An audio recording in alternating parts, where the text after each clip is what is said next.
ಕಾಲು ಜಾರಿ ಕೃಷ್ಣಾ ನದಿಯಲ್ಲಿ ಬಿದ್ದು ಯುವಕ ಮೃತಪಟ್ಟಿರುವ ಘಟನೆ ಬಾಗಲಕೋಟೆ ಜಿಲ್ಲೆಯ ಕೊರ್ತಿ ಗ್ರಾಮದಲ್ಲಿ ನಡೆದಿದೆ.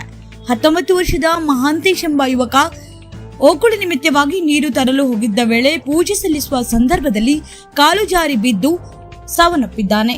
ಇನ್ನು ಸ್ಥಳಕ್ಕೆ ಪೊಲೀಸರು ಹಾಗೂ ಅಗ್ನಿಶಾಮಕ ಸಿಬ್ಬಂದಿ ದೌಡಾಯಿಸಿ ಮೃತ ಶವವನ್ನ ಹೊರಗೆ ತೆಗೆದಿದ್ದಾರೆ. ಬೆಳಗ್ಗೆ ಪೊಲೀಸ್ ಠಾಣಾ ವ್ಯಾಪ್ತಿಯಲ್ಲಿ ಈ ದುರ್ಘಟನೆ ಸಂಭವಿಸಿದೆ.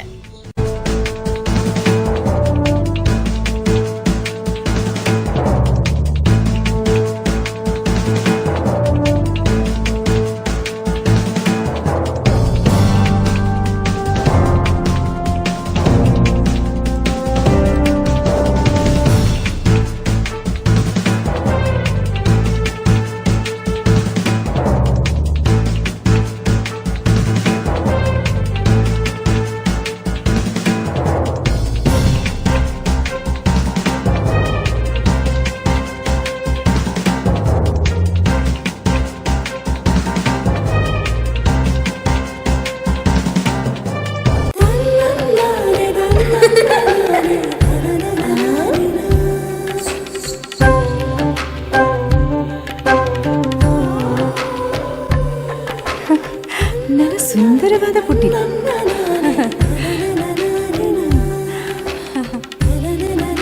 ಬಾಬಾ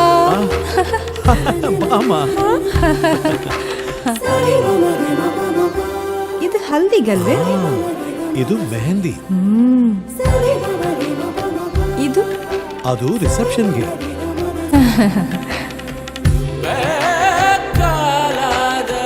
ಇದು ಯಾವುದಕ್ಕೆ?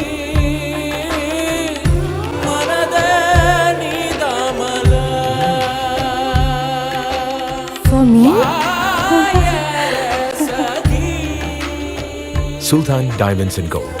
Your life, your moments. Treasure the golden moments of your life.